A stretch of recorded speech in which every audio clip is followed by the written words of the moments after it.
And that's why I wanted to speak to you today about the new world taking shape around us, about the prospects for a new world order now within our reach. In the coming weeks, I'll be talking in some detail about the possibility of a new world order emerging after the Cold War.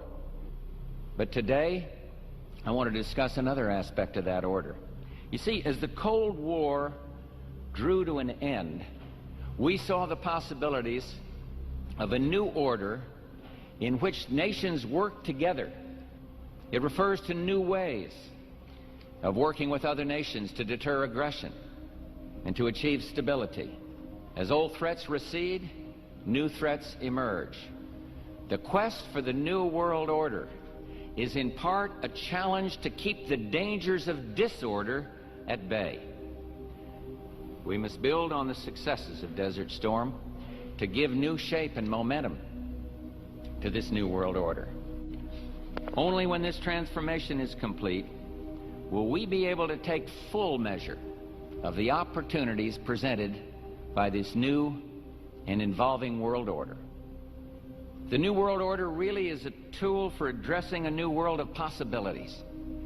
This order gains its mission and shape not just from shared interests, but from shared ideals. The New World Order under the United Nations would mean, among other things, an end to our God-given rights given us and secured by the Constitution. The New World Order, which now has been called by some the New World Disorder, and by some people on the more liberal persuasion, the taking over of the world by the Council on Foreign Relations, the Trilateral Commission, and the UN to put us all in slavery. Now, you are the president of the Council on Foreign Relations, all right? Yes, sir. You guys toy with countries of the world like toys, don't you? You're like the Illuminati, you're the Masons, you control everything, don't you? That's the rap on you guys. What's so interesting now, though, is who's on the chessboard. It's the toys, if you will, are a lot more than states. But it's good to have an outpost of the Council right here down the street from the State Department. We get a lot of advice from the Council, so this will mean I won't have as far to go to be told what we should be doing and how we should think about the future. Even more suspect is a private group called the Trilateral Commission.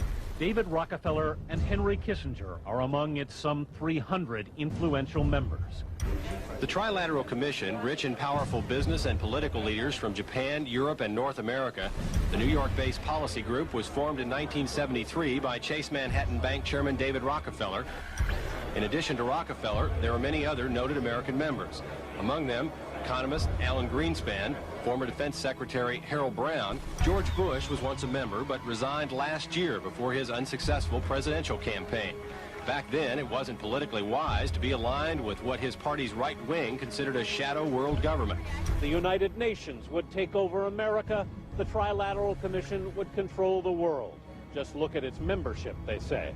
Current and former members include Presidents Clinton, Bush, and Carter. Names like Brzezinski, Christopher, Kissinger, and Schultz.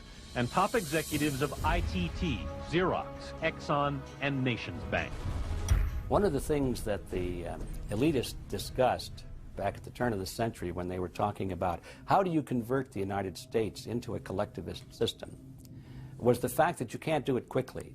You have to let people get used to it incrementally, because any major change would be rejected. The 1957 Conference of Rome, where the Common Market Treaty, providing for free trade in all products, was at last signed. 6 nations, France, Germany, Italy, Belgium, Holland, and Luxembourg, agreed to remove all mutual barriers to trade within 12 to 15 years, the embryo of a political union which they proclaimed to be their ultimate objective. In that fashion, it's possible for people to get used to this process and even to think it's a good thing. People will accept the gradual growth of government, the gradual loss of their purchasing power. They'll accept almost anything if it's done gradually. And we have to be very alert to that. Well, the reason I bring it up, if you've ever heard any of our call-in shows, you know that we have people that think about the conspiracy theories. Mm-hmm. of people like you. You would be a poster child for these people because you have served on the board of the Council on Foreign Relations. You helped start the Trilateral Commission, and you've been to the Bilderberger Group. Are people too close in this world, people in business, too close to the governments? Well, you know, there is such a thing as insidious influence. And the question is, how does it operate? Does it involve bribery? And does it involve some sort of psychological domination of individuals? I don't believe in this notion of some sort of secret societies controlling people. But of course, in any political system, there are sort of over-the-table and under-the-table arrangements. There is a chance for the President of the United States to use this disaster to carry out what his father, a phrase his father used, I think, only once, and hasn't been used since, and that is a new world order. We know now that September 11th of 2001 was the beginning of what we might call a new world order. The new world order that this president's father talked about with such great enthusiasm seems to be high on the agenda of this administration.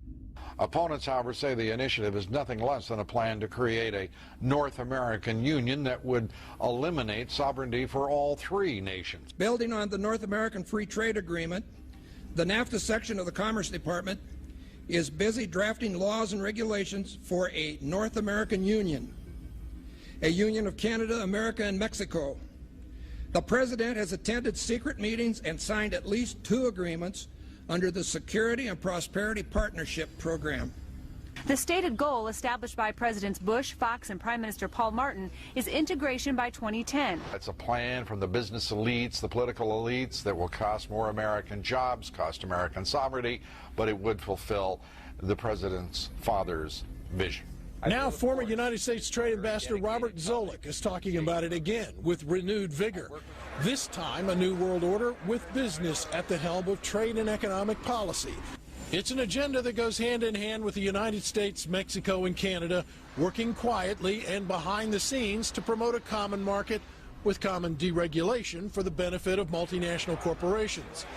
It's remarkable to me, the arrogance, the idea of just simply throwing away the nation's sovereignty, but they're trying to do so in so many ways. People better understand that they mean exactly what they're saying. It's a new world order they're trying to create. Dobbs, the only mainstream anchor to expose the new world order, resigned shortly after bullets were fired into his home. Well, there have been extraordinary scenes in Berlin tonight as thousands of people gathered to hear Barack Obama deliver key foreign policy speech on his current European tour. The Democratic presidential hopeful laid out his vision for America's place in a new world order. In this new world, such dangerous currents have swept along faster than our efforts to contain them. And that is why we cannot afford to be divided. No one nation, no matter how large or powerful, can defeat such challenges alone. But the burdens of global citizenship continue to bind us together. In this new century, Americans and Europeans alike will be required to do more, not less. Partnership and cooperation among nations is not a choice. It is the only way, the one way, to protect our common security and advance our common humanity. That is why America cannot turn inward. That is why Europe cannot turn inward. America has no better partner than Europe. Now is the time to build new bridges across the globe as strong as the one that binds us across the Atlantic. Now is the time to join together through constant cooperation and strong institutions and shared sacrifice and a global commitment to progress to meet the challenges of the 21st century. In an era when our destiny is shared, power is no longer a zero-sum game. No one nation can or should try to dominate another nation. No world order that elevates one nation or group of people over another will succeed. No balance of power among nations will hold. The traditional divisions between nations of the South and the North make no sense in an interconnected world. I think its task will be to develop an overall strategy for America in this period when really a new world order can be created. We've got to stabilize the population. When I was born, there were so what's wrong with the population? I mean, were too many people. That's why we have global warming. We have global warming because too many people are using too much stuff. We've got to stabilize population. Well, the neocons are in a panic. The headline today that the Trump presidency could actually end the New World Order. Yes, Sputnik News is reporting as eccentric billionaire Republican presidential hopeful Donald Trump continues to rack up primary victories, the party's establishment is beginning to wonder whether the political outsider can be stopped. It's time to put down the remote control, to turn off your Xbox, and start paying attention. It is time to step away from everyday luxuries and pop culture and take action against a monolithic, concentrated evil in order to save what's left of humanity. We must now trade in our apathy for action in order to defeat this invisible empire.